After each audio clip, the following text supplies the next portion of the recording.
लड़की कपड़े उतारने ही वाली थी कि उसने दीवार पर लगे साउंड एक्टिवेटेड लाइट को लगातार चमकते देखा। उसने फोन उठाया चेक करने के लिए। लड़की को बिल्कुल नहीं पता था कि उसके पीछे एक आदमी खड़ा है। आदमी धीरे धीरे पीछे हटा और एक कुल्हाड़ी उठाई। उसी वक्त लड़की को कुछ गड़बड़ लगी। उसने मेज पर रखे साउंड एक्टिवेटेड खिलौने को देखा जो हिल रहा था। जैसे ही वह मुड़ी, कुल्हाड़ी सीधे उसके ऊपर आई। वह डर के मारे जम गई, लेकिन सौभाग्य से कुल्हाड़ी फंस गई। मौका पाकर वह उठी और भाग गई। वो कमरे में घुसी और दरवाजा जोर से बंद कर दिया पीछे से। उसने एक मेज को दरवाजे के सामने जोर से धकेल दिया ताकि वो अच्छे से बंद रहे। डर के मारे वो कोने में बैठ गई और मेज पर लगे साउंड सेंसर को देख रही थी जो उछल उछल कर चमक रहा था। उसने घबराकर अपना फोन पकड़ लिया, लेकिन वो मूक थी तो मदद के लिए कॉल कैसे कर सकती थी। अचानक उसने खिड़की की तरफ मुड़कर उसे खोला, पर नीचे जमीन बहुत दूर लग रही थी। तभी मेज पर लगा साउंड सेंसर चमकना बंद हो गया। वो धीरे धीरे दरवाजे की तरफ बढ़ी और तसल्ली से अपना कान दरवाजे पर लगाने लगी। सुनने की कोशिश करती हुई, लेकिन अगले ही सेकंड में दरवाजा टुकड़ों में टूट गया। आदमी घुसपैठ कर रहा था। सोचने का वक्त नहीं था। वो खिड़की पर चढ़ी और कूद पड़ी, लेकिन आदमी तेजी से आगे बढ़ा और उसने उसके बाल पकड़ लिए। लड़की ने पूरी ताकत से लड़के का हाथ पकड़ लिया और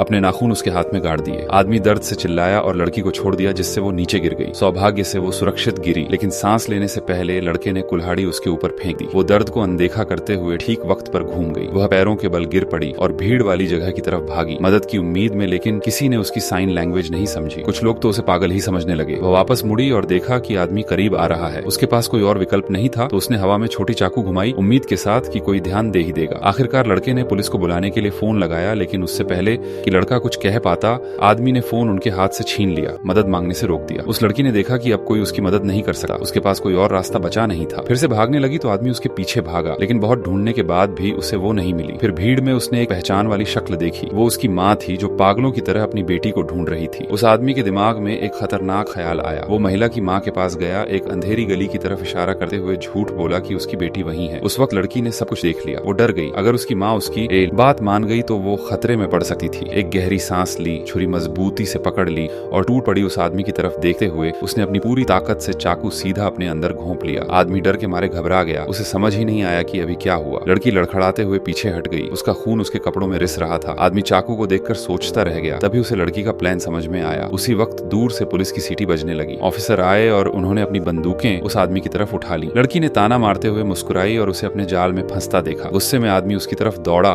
तभी अचानक एक गोली चली। आदमी वहीं जमीन पर गिर पड़ा। उसकी आंखें अभी भी उस लड़की पर टिकी हुई थीं। उसके चेहरे पर एक ताना भरी शरारती मुस्कान थी। लड़की ने अपना हाथ उठाया और उसे अपनी लिटिल फिंगर दिखाई।